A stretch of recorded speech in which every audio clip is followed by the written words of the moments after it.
และเพื่อความเป็นสิริมงคลแก่ชาวล้านนาชาวไทยตลอดจนชาวโลกทั้งมวลหลักฐานคัมภีร์อุปาทสันติฉบับหนึ่งในล้านนาไทยซึ่งเขียนไว้ในสมุดคอยหมึกจีนอาบน้ำชาติตามข้อความที่เรียกว่าประวัติย่อดังนี้ในปีจุลศักราช 1279 ปีดับใกล้เดือน 8 เหนือเพ็ญวันศุกร์ปีกุลบัตตศกพุทธศักราช 2478 เจ้าภาพเขียนต้นฉบับนี้คือนายน้อยปิงมาลวิชัยบ้านประตูท่าแพเป็นประธานพร้อมทั้งภริยาลูกและก็ญาติทุกคนได้จ้างคนเขียนทำ5 ผูกคือจุลชัย1 ผูกอินทนิน1 ผูกสังยมาปริตตมังคลสูตร1 ผูกนักขฐาน1 ผูกอุปาทสันติ1 ผูกรวม5 ผูกพร้อมทั้งสร้างบ่อน้ำถวายพระครูบาศรีวิชัยปฏิฆา6เป็นผู้รับทานวัดศรีโสดาและถนนขึ้นดอยสุเทพขอกุศลบุญเยี่ยงนี้จงเป็นปัจจัยค้ำชูตัวแห่งผู้ฆ่านายน้อยปิงทั้งหลายทุกคนตราบถึงนิพพานในอนาคตการโน้นเทินอุปาทสันติบทสวดสงบเหตุร้ายนะโมตัสสะภะคะวะโตอะระหะโตสัมมาสัมพุทธัสสะขอนอบน้อมของข้าพเจ้าจงมีแด่พระผู้มีพระภาคอรหันตสัมมาสัมพุทธเจ้าพระองค์นั้นคันธารัมภะคำเริ่มต้นคัมภีร์สุสุทธโสอายังธัมโมโรกัตถังชินาเทสิโตมหาสันติกโรโรเกสัพพะสัมปัตติทยะโกธรรมที่พระพุทธเจ้าทรงแสดงไว้เพื่อประโยชน์ของสัตว์โลกเป็นธรรมที่เห็นได้ยากยิ่งสำหรับธรรมที่จะกล่าวต่อไปนี้เป็นธรรมที่สามารถกระทำความสงบอันประเสริฐและสามารถประทานซึ่งสมบัติทั้งปวงภุปปาโตปัสสะมะโนภูตายัคขะนิวารโนอาการมัจจุสัมมโนโสกะโรคะวินาสโนเป็นเครื่องสงบเหตุร้ายทั้งปวงเป็นเครื่องป้องกันอมนุษย์และยักษ์เป็นเครื่องระวังความตายก่อนกำหนดเวลาเป็นเครื่องขจัดความเศร้าโศกและก็โรคตารัจจักกะปมัทธโนรัญโยวิชยาวัฒโนสภานิทหะโรสันโตธัมมังวัคขามิภูตะโตเป็นเครื่องย่ำยีกำลังของข้าศึกเป็นเครื่องจำเริญชัยชนะแด่พระราชาเป็นเครื่องนำสิ่งที่ไม่น่าปรารถนาทั้งปวงออกไปเป็นธรรมอันประเสริฐข้าพเจ้าพระมหามังคารศีรวังสะจะแสดงคุณธรรมเช่นนั้นตามสภาพที่เป็นจริงวัตถุตยัสสะโยยัตถะสังวันเนติคุนุตตเมตัสสะตัทธะสุขาโรคุยะโสติโยโหนติสัพพทาณที่ใดมีผู้กล่าววาจาสรรเสริญพระคุณอันประเสริฐของพระรัตนตรัยด้วยจิตที่เลื่อมใสณที่นั้นความสุขความสบายและก็ความสวัสดีย่อมมีแก่ผู้นั้นตลอดกาลทุกเมื่อพระพุทธเจ้าในอดีต28 พระองค์ในสารมันดกัป4 พระองค์ตันหังกโรมหาวีโรสัพพโรกานุกัมปะโกวันตะสังสาระคัมสาระคะมโนสัพพกามะทะโทสทาพระตันหังกรสัมมาสัมพุทธเจ้าผู้แกล้วกล้ามากผู้อนุเคราะห์สัตว์โลกทั้งปวงผู้คลายตัณหาอันเป็นเหตุท่องเที่ยวไปในสังสารวัฏได้แล้วผู้ประทานสิ่งที่น่าปรารถนาทั้งปวงให้ในการทุกเมื่อสัพพาภิภูสัพพวิทูสัพพเทวะครุตตะโมสัพพาสวะปลิกขีโนสทาโสทิงกโรตุโน ผู้ทรงครอบงำธรรมทั้งปวงทรงรู้แจ้งธรรมทั้งปวงทรงเป็นครูผู้ยอดเยี่ยมของมนุษย์และเทวดาทั้งปวงทรงสิ้นอาสวะทั้งปวงแล้วโปรดประทานความสวัสดีแก่พวกข้าพระองค์ในการทุกเมื่อเถิดวลาลักคณะสัมปันโนเมทังกโรมหามุนิชุตินทโรมหาสิรีสุวรรณคีริปสันนิโพพระจอมมุนีพระนามว่าเมทังกรผู้ถึงพร้อมแล้วด้วยพระลักษณะอันเลิศผู้ทรงไว้ซึ่งพระรัศมีผู้ทรงมีพระสิริยิ่งใหญ่รุ่งเรืองดุจสุวรรณคีรี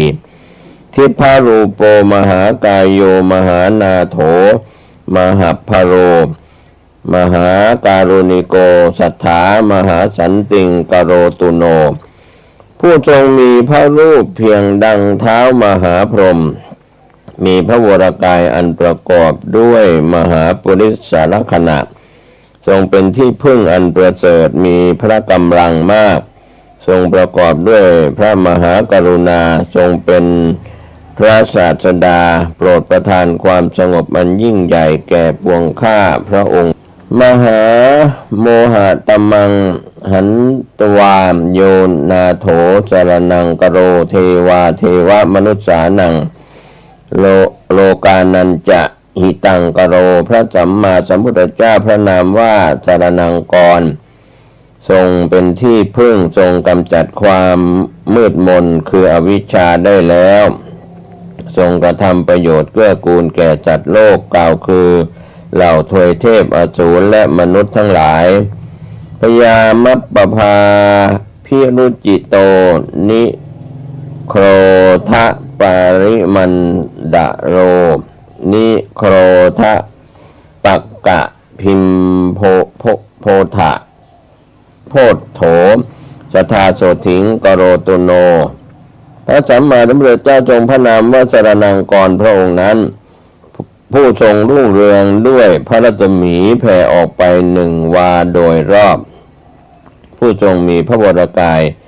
เป็นปริมณฑลดุจต้นนิโครธความสูงของกายเท่ากับความยาวของวาผู้ทรงมีพระโอษฐ์แดงเลื่อดุจผลตำลึงสุกที่ต้นนิโครธนิสยฉบับพม่าแปลว่าดุจผลนิโครธสุกโปรดประทานความสวัสดีแก่พวกข้าพระองค์ในการทุกเมื่อเถิดอสีติรตันนุตเพโททีปังกโรมหามุนิปภานิทาวะเตตัสสะฐาเนทวาทัสสะโยชเนพระสัมมาสัมพุทธเจ้าพระนามว่าทีปังกร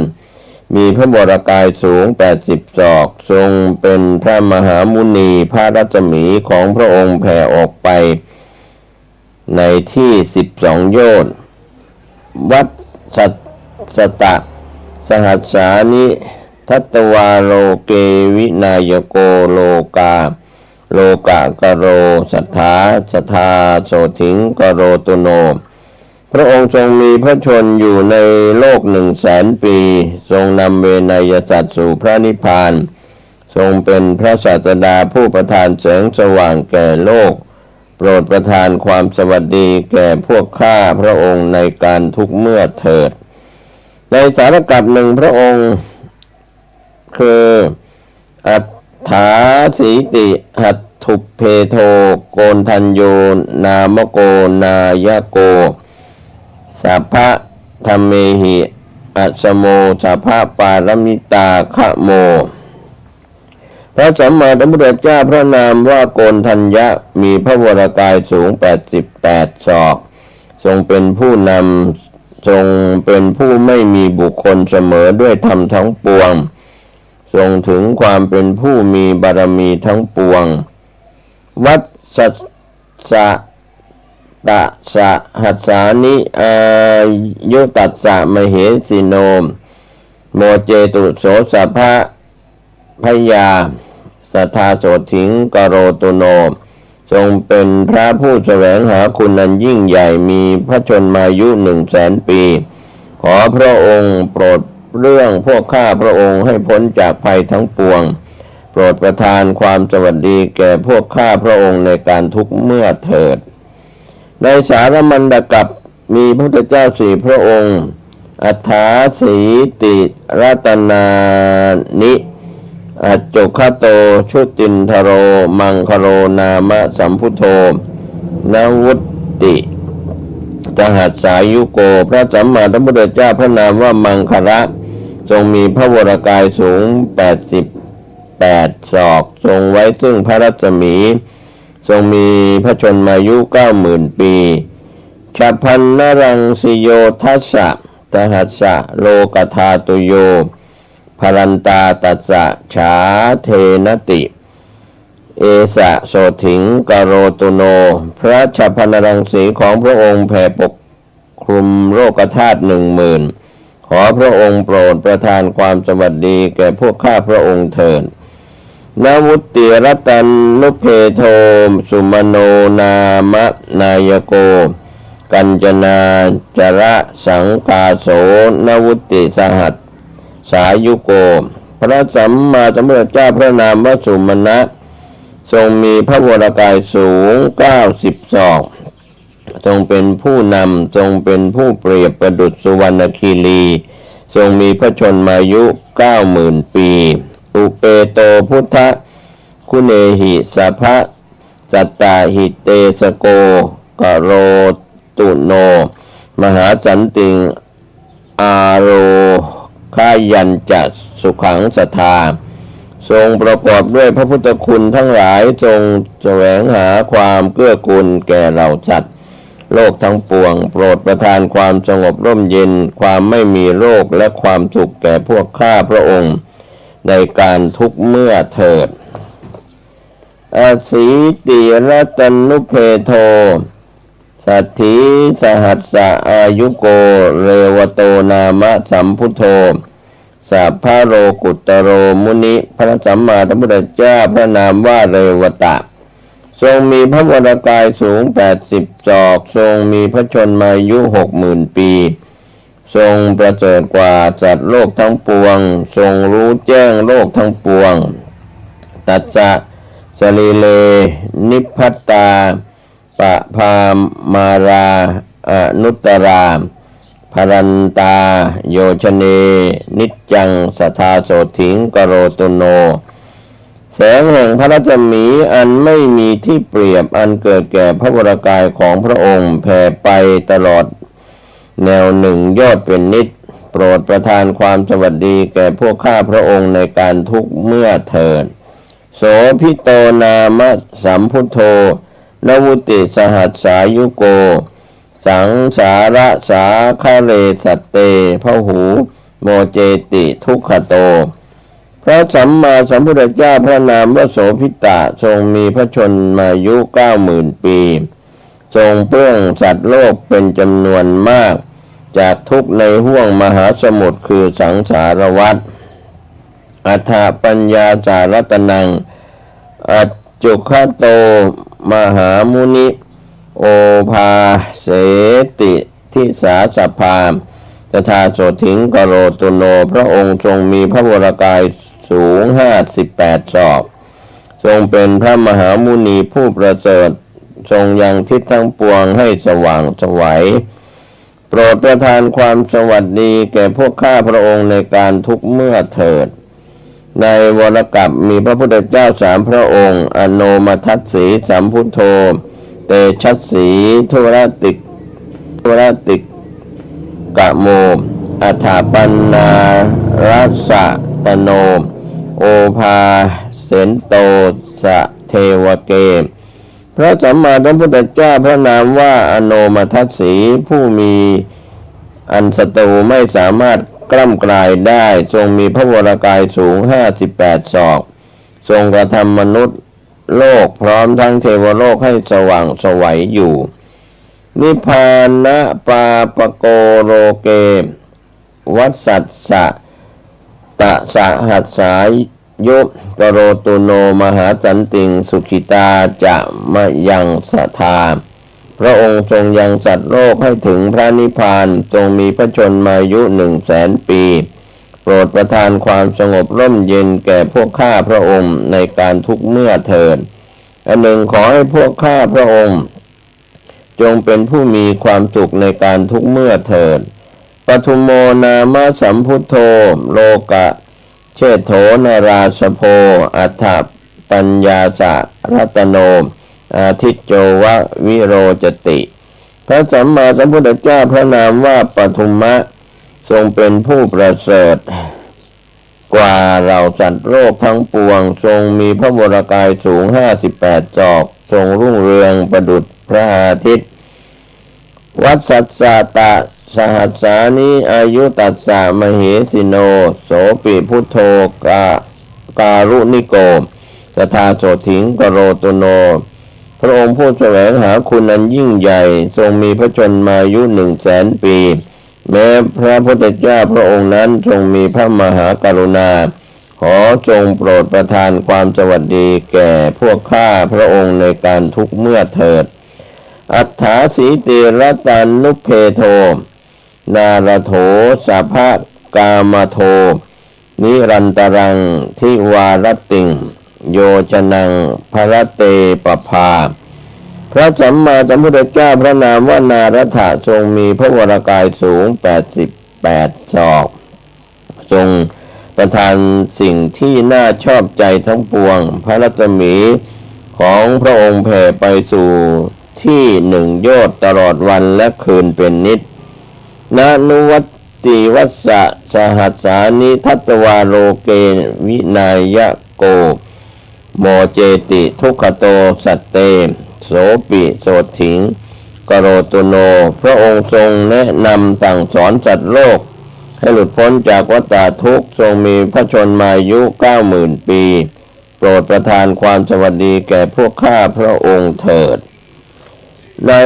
วรกัปมีพระพุทธเจ้า3 พระองค์อัฏฐปันนาสารัตโนปทุมุตตโรมหามุนิตัสสะปกาติการังสีภรันติทวาทัสสะโยชเนพระสัมมาสัมพุทธเจ้าพระนามว่าปทุมุตตระทรงมีพระวรกายสูง58 ศอก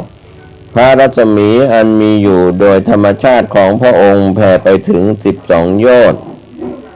วัสสัสสะตะสหัสสานิทัตวา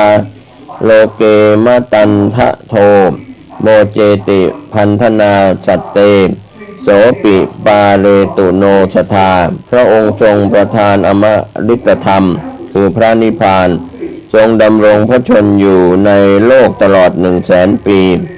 ทรงเปลื้องหมู่สัตว์โลกให้พ้นจากกิเลสเครื่องผูกมัดขอพระองค์โปรดคุ้มครองพวกข้าพระองค์ในการทุกเมื่อเถิดอัฏฐาสีติรัตนานิอัจจุขโตมหามุนิสุเมโทนามสัมพุทโธนวุติสหัสสายุโกพระสัมมาสัมพุทธเจ้าพระนามว่าสุเมทะทรงมีพระวรกายสูง88 ศอกทรงเป็นพระมหามุนีผู้ประเสริฐทรงมีพระชนมายุ 90,000 ปีตัสสะปกาติการังสีภรันติโยชนังสทาปาเรตุโนสทาพุทโธพระเยหิวิวิเทหิจะพระรัศมีอันมีอยู่โดยปกติของพระองค์แผ่ไปตลอด1 โยชน์ในการทุกเมื่อขอพระพุทธเจ้าพระนามว่าสุเมธานั้นโปรดคุ้มครองพวกข้าพระองค์ให้พ้นจากภัยต่างๆปัญญาสารัตนุเพโทสุชาโตนามนายโกเหมะวันโนมหาวีโรมหาตมะ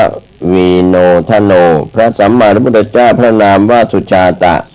ทรงมีพระวรกายสูง50 ศอกทรงเป็นผู้นำทรงมีพระเชวีประดุจทองทรงเป็นผู้แกล้วกล้าทรงบรรเทาความมืดคือโมหะนาวุติวัสสะสหัสสานิอายุตัสสะมาเหสิโนโสปิพุทโธการุณิโกสัทธาโสถิงกโรตุโน ขอพระพุทธเจ้าพระนามว่าสุชาตะแม้นั้นผู้ทรงมีพระชนมายุ90,000 ปีทรงมีพระมหากรุณาโปรดประทานความสวัสดีแก่พวกข้าพระองค์ในการทุกเมื่อเถิดครับก็เป็นส่วนที่นำเสนอเรื่องของคำแปลอุปาทสันติมหาสันติหลวงมาถึงตอนนี้ผมเกษตรเพชรมิตรวิทยากรก็ขออนุญาตที่จะได้นำเรื่องนี้เพื่อเป็นสิริมงคลในช่วงนี้มีความสุขความเจริญทุกรูปทุกนามสวัสดีครับ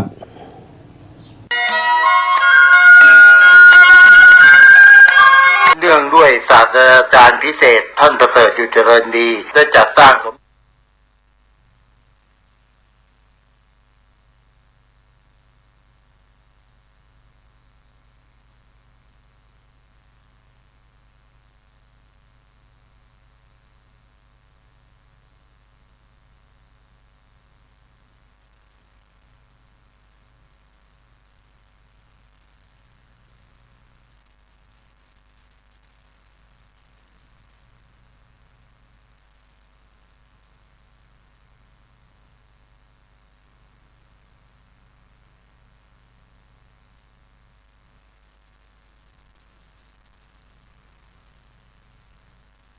นี่นะครับที่ยอยักษ์หายไปอย่างเมื่อวันซักวันโน้ยนะเพราะว่าเป็นฝ่าย